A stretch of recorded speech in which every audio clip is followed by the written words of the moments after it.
The date was December 16th, 1952. Another crime has been committed in Metrocity. And this time, it's the capped caper. Detective Diggler is on the case with a sidekick, Shamrock. Here is the story.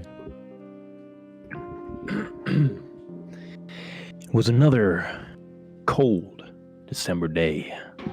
The snow had just blown in, making traffic a nightmare, which was good for me because I lived in the apartment right above the detective agency. I didn't have to fight any of that. But those poor fools out in that element, whew, I shudder to imagine what horrible Christmas music they had to listen to, sitting in traffic, waiting for the light to change.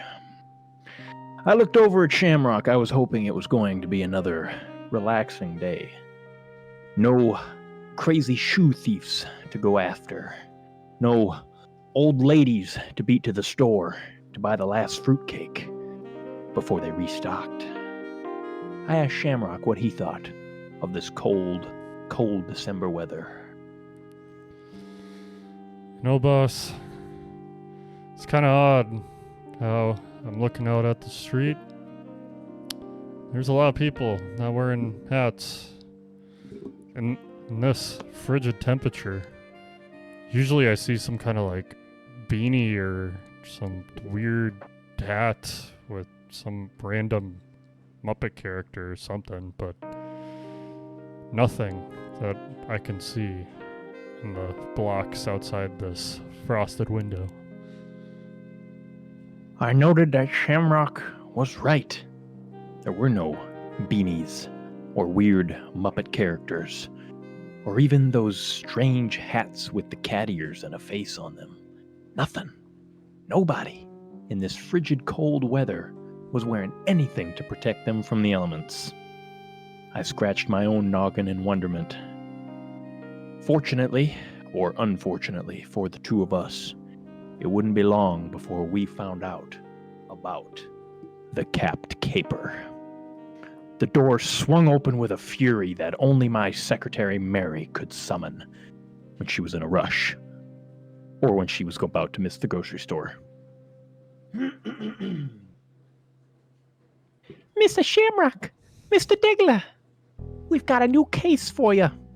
She flung the dossier across the room, which was rather inconvenient because all of the papers fluttered down to the floor. Jesus Christ. Get a hold of yourself and pick up those papers while you're at it. She looked at me.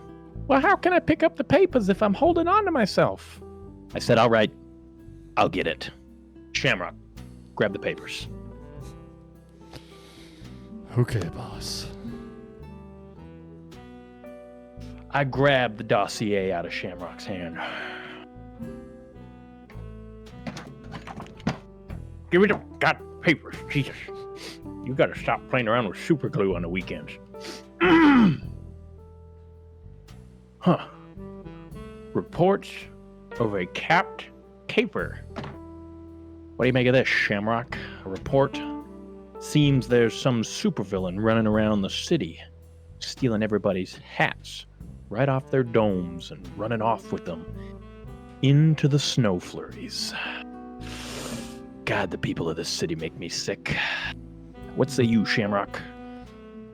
I think this is going to be a head cold case if we don't figure this out soon. Too true, Shamrock. Too true. I looked further into the dossier. Seems a commonplace for this aggravated assault individual to attack was the Central Park here in Metrocity. I rummaged through my drawers until I found the only beanie that I had stashed away and snapped it tight to my head. Well, Shamrock, warm up the car. We've got a thief to catch.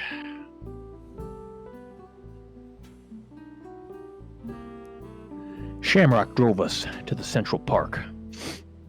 We walked through admiring the Christmas trees and the willows and those fake plants that the gardener puts in to still give it a visage of springtime in the dead of winter.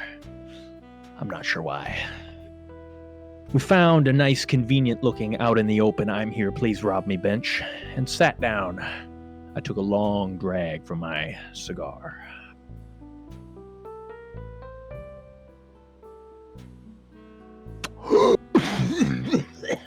Before I remembered cigars are not to be inhaled. I looked at Shamrock. And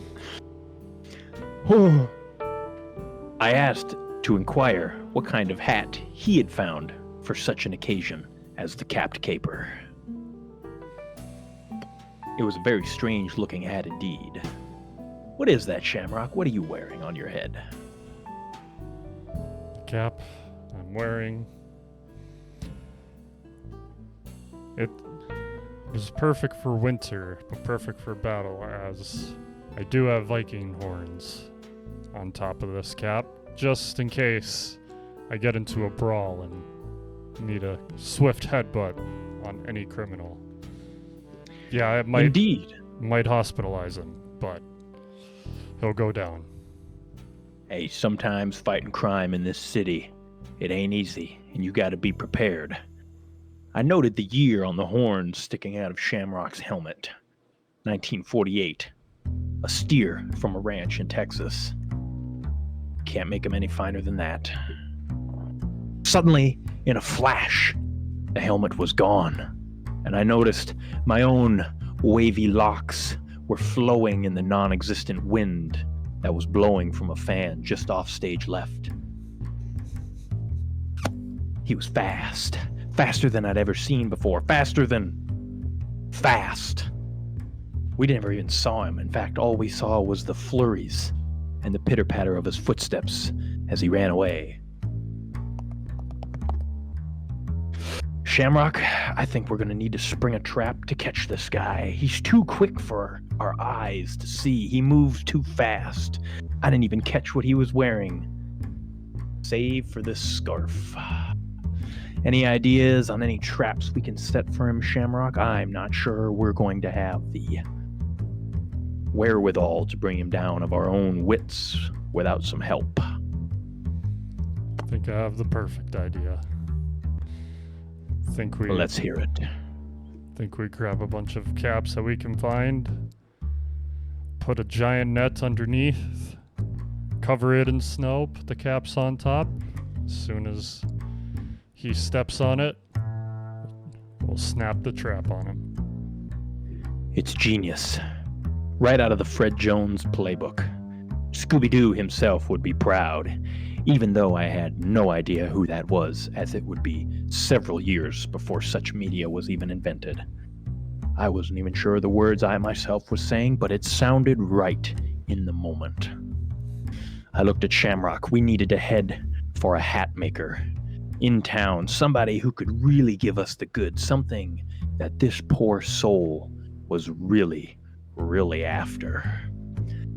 I know only one hat maker this side of the Mississippi who can fulfill an order as tall as this, Shamrock, and we need to pay him a visit. Although I haven't seen him for several years, and I doubt he'll remember me. Warm the car back up, Shamrock. We've got a little trip to take. You got it, boss.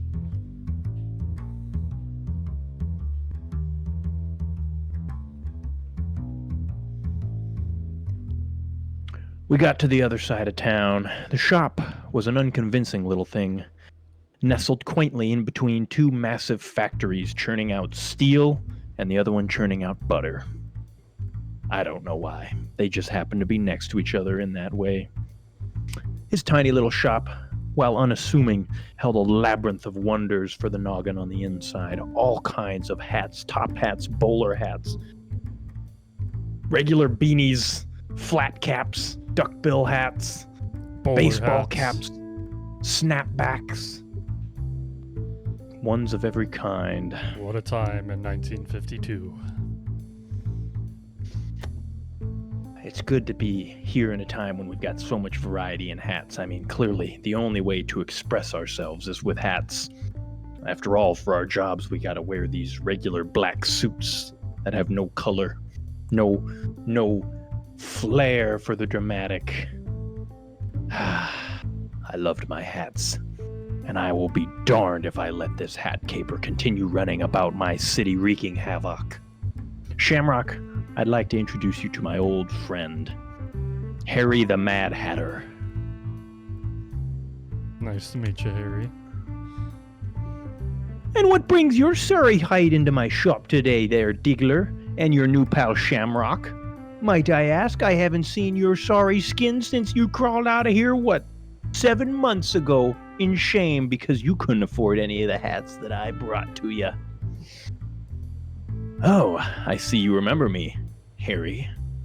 Listen, my pockets were a little light at the time. Doesn't mean a man can't window shop. No, that's true, a man can't window shop, except when he comes in here. And you had sticky fingers that day. Mostly because of the fact that you got tangled up in my tape dispenser, but I had my eye on you, Diggler. And you too, Shamrock. I'm wise to Diggler's partners. I know all about their tricks.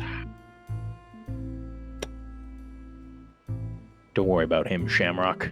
He's just a little jealous that I managed to get away with one of those little beanies that had the propeller on top. Multicolored. That was my favorite hat. And it was stolen shortly after I left the shop, but that's also beside the point. Stolen by the wind. You never really know how much lift those propellers can generate until you watch your own hat drift away into the breeze. Shamrock, give him the lowdown on what's happening in town. We noticed approximately 32 minutes ago that there were a lot of people not wearing caps in this frigid cold weather. And then me and Diggler sat on a park bench, and our hats were also stolen, and we couldn't find a soul around who had stolen it. I know all about what's going on in this city with the hats. I mean, as you can plainly tell when you didn't notice when you walked in, all my shelves are empty. All my hats have gone. They were selling like hotcakes, and then one day I came in, all of them vanished. Barely a trace of a break-in, save for the giant window smashed out on the left. I'm still working on patching that up. Which would have been a lot sooner had Diggler not used up all the tape I had on my desk when he came in that one day. But suffice it to say, that's neither here nor there. What do you come into my shop for, wantin'? I'll give it to you straight, Harry. We need the best hat you've got, because we need to set a trap for this capped caper running amok. We don't know why he's stealing all the hats in this city, but we know he's a sick man and he cannot be allowed to continue. I've seen every hairline from here to Timbuktu, and let me tell you, I'm about to go invent Rogaine just to solve this crisis, because, oof, it's harsh looking out there. Well, I don't know what you come into my shop for, Diggler. I just told you I'm all out of hats. Cut the crap, Harry. I know you got the special hat. I've always known you've had it on ya in this store. That's why I came in here several months ago, investigating, just in case I ever needed something special. Shamrock, if Harry doesn't want to talk, be ready to give him the business. Capiche? Kapoosh. Harry looked from Shamrock to me. He seemed a little uncertain, like he didn't want to give up what he had. I knew the goods were kept in a safe behind him. An uncomfortably tall safe. It reached from the floor to the ceiling. It was nigh 10 feet tall and skinny. I don't know what you're talking about, Diggler. I've no such special hats in store. If I had a special hat in store, I certainly wouldn't keep it around the parts of town where there's a Mad Hatter, now would I? Save it, Harry. Your safe back there has a see-through window. Ah. Yeah, you're right. Forgot about that. Should probably get that fixed. Listen, Harry. With a Mad Hatter such as yourself around town stealing all these caps, do you really think you're going to stay in business long when nobody can afford to keep a hat on their head lest it be stolen by the wind, a thief, or other amalgamation of horrors beyond their comprehension? I suppose you got a point. You, Shamrock, come here. I'll give you the hat.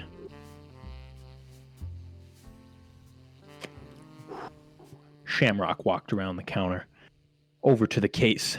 He looked it up and down before looking back at me with a funny quip.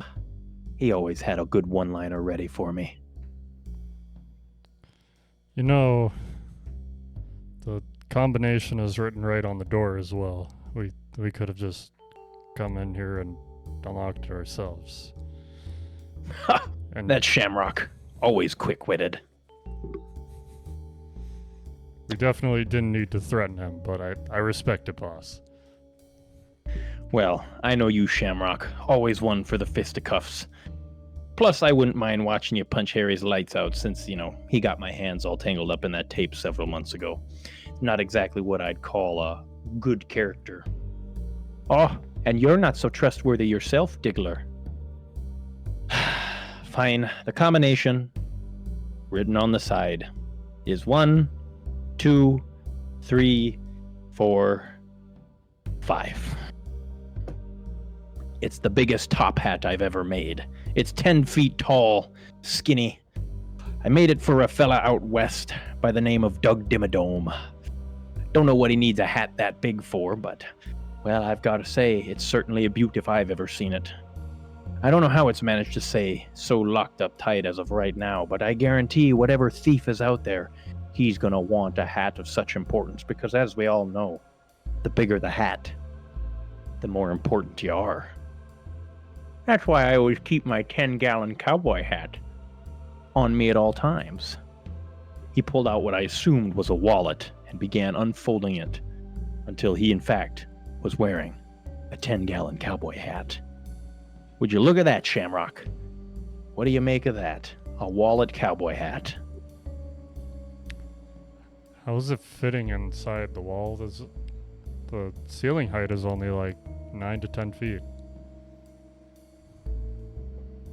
We've no time for such silly questions, Shamrock. You can ask him all about the specifics of it later. Grab that big hat. We need to bring it and get ourselves a net and a trap and set it for this thief and bring his reign of terror to an end once and for all. Don't worry, boss. Harry. I got all that in the trunk already. That's just my everyday car supplies. Shamrock, you're always prepared for every situation. It's rather uncanny how you seem to have a Deus Ex Machina for every bit of hijinks we ever get into. It's crazy. One could almost say it's fantasy. Don't you worry, Harry. I'll bring this capped caper to a justice, and I'll save your hat shop. You just make sure you keep oiling up that 10-gallon hat. I know you've been stealing sticks of butter from the factory next door. And you can't fool me. That steel reinforces this place. Otherwise, it wouldn't be locked up so tight all the time. I may not like you, Harry, but I can't deny that you make some darn good hats for the people of this city. We'll be back to let you know when we've brought him to justice.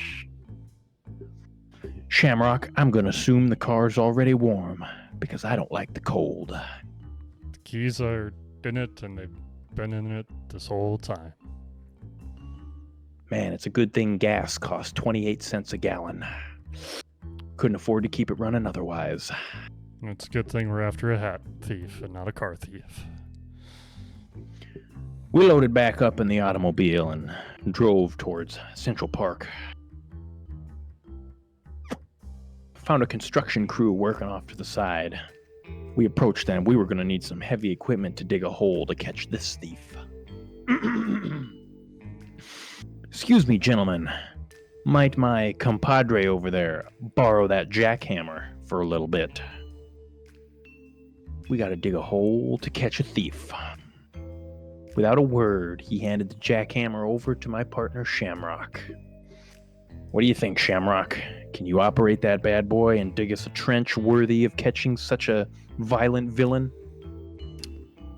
Never used one before in my life, but I assume it's kind of like a pogo stick. So, I will do my best. Well, if you've ever paid attention to those funny cartoons at the picture shows, you just use it like Bugs Bunny. Hop on there, hit the little trigger, and go to town and bounce around until you've dug us a hole that's worthy of it. I looked on at the city skyline, watching the flurries blow in the wind. It almost looked like there was a shape moving amongst the rooftops. A shape similar to a hat. I waited for Shamrock to tell me that the hole was dug. Oh, I finished it like 5 minutes ago. I just know that you were admiring the scenery, and I did not want to disturb you. That's why I like you, Shamrock. You know not to disturb me during my quiet moments of self-reflection out here in the open. You make a really good noir detective. You might even go pro someday, Shamrock. Open your own detective agency. That'd be something. Shamrock shakes 'em up. That's what you can call it. I'm gonna patent that name. You can't use it, but you could call it that in theory. Whatever you say, boss. We laid the ropes out over top of this giant hole, grabbing scoopfuls of snow and sprinkling it over top, pretending I was some sort of snow sprinkler, sprinkling the snow over the ropes. All right, Shamrock, you got that 10-foot tall hat? Sure do. It's in place and ready to go. I sure hope this Doug Dimmadome fella wasn't hoping for his hat too much, because I'm afraid it might take a little damage with the fall that our thief makes when he shows up to nab it. We moseyed on over to a park bench nearby to sit down and admire the day. Metrocity could be so beautiful when it wasn't full of violent criminals trying to rob us of our freedom that we enjoy. I gazed longingly at the park fountain, which somehow was not frozen solid and seemed to defy all logic. I flipped the coin into the wishing well. Make a wish, Shamrock. I wish to win the jackpot at the casino later tonight after we catch this dude. Now that truly is some wishful thinking.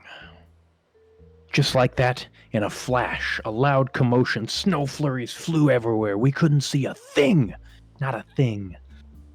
As the dust settled from our eyes and we noticed that the hat, where once had sat atop the snow-laden ropes, had now plummeted into the 15-foot hole that Shamrock had dug purely with a jackhammer, because he's just that good.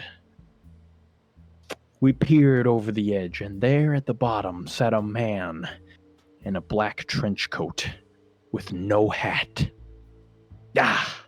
Could this be the caper, Shamrock? Could this be the man that we're looking for? I think so, because otherwise this story would be way too long. Hoist him up. We need to interrogate him. We laid him down on the ground. I told Shamrock to give him the business. After a couple of signatures on some NDAs, the man was ready to talk. All right. I'll tell you everything I know. Just don't hurt me. Don't sick the Shamrock on me. I've heard about him before. Huh. Look at there, Shamrock. Your reputation precedes you. I got the feather ready. All right, you. We know you're the thief who's been running around stealing all the hats in this city. Why? What could you possibly have for stealing everyone's dome adornations that protect them from the frigid cold at this time of year in Metrocity? He turned away from me, shame in his eyes, and the glint of the sun off the bald spot in the back of his head told me more than words ever could. All right. I'm stealing the hats. I know it. It's me. You see, a while back, I was on a date with a wonderful woman. Her name was Mary. Quite violent. She likes to throw things all around, like dossiers and restaurant receipts. She seemed wonderful. Everything seemed to be going fine. But as we went to leave, I noticed my shoe was untied, and I stooped to tie it, and on the way down, I bonked my head against the table, spilt the drink all over the ground. She scoffed at me and laughed as I stood up. My face was red with embarrassment. What could I do? What could I do? She caught me in my weakest moment, me, a bumbling moron, on a date.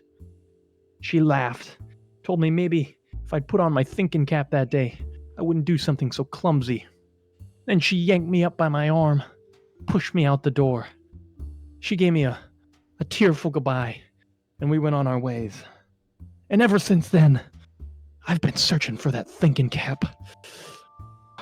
I invented these super fast rocket boots to get around quick, so I could steal everyone's hat in the city. Someone out there had to have a thinking cap for me to put on, for me not to be a bumbling idiot, a fool, a man who didn't have a chance. I looked at Shamrock. This guy. What do we even say? Well, he really does need a thinking cap if he thinks he's going to get away with this crime. I looked down at him in disgust. You, people like you, ruin this city. Not because you bump into tables, but because you think that without your thinking cap, you're nothing. Look at you. You're wearing a black trench coat. I could have told you right then no thinking cap would save you. Throw him in the back of the car, Shamrock. We need to get out of here. It's been a long day, and I'm tired, and I'm itching for some slot machines.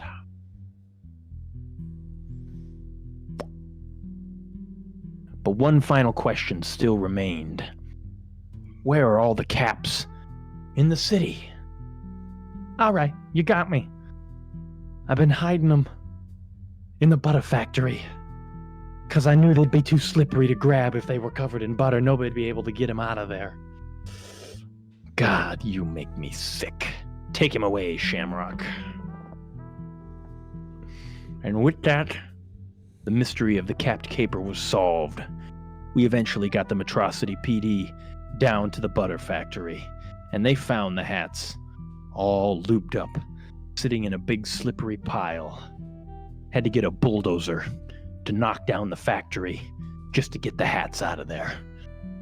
A couple of them were never recovered. Slipped away on the ground and flew away in the breeze, but what can you do? You can't make an omelet without cracking a few walnuts. I looked at Shamrock. Well, it's another hard day's work keeping this city safe from criminal scum, but you know what, Shamrock? You do it well. As do you, sir. Tell you what, you go hit the slots early. I'm gonna stand here in quiet reflection and admire this beautiful, deranged, horrific city. Take it away, Shamrock. Little did he know, as soon as he said hit the slots, Shamrock left the room and didn't hear a single word he said after.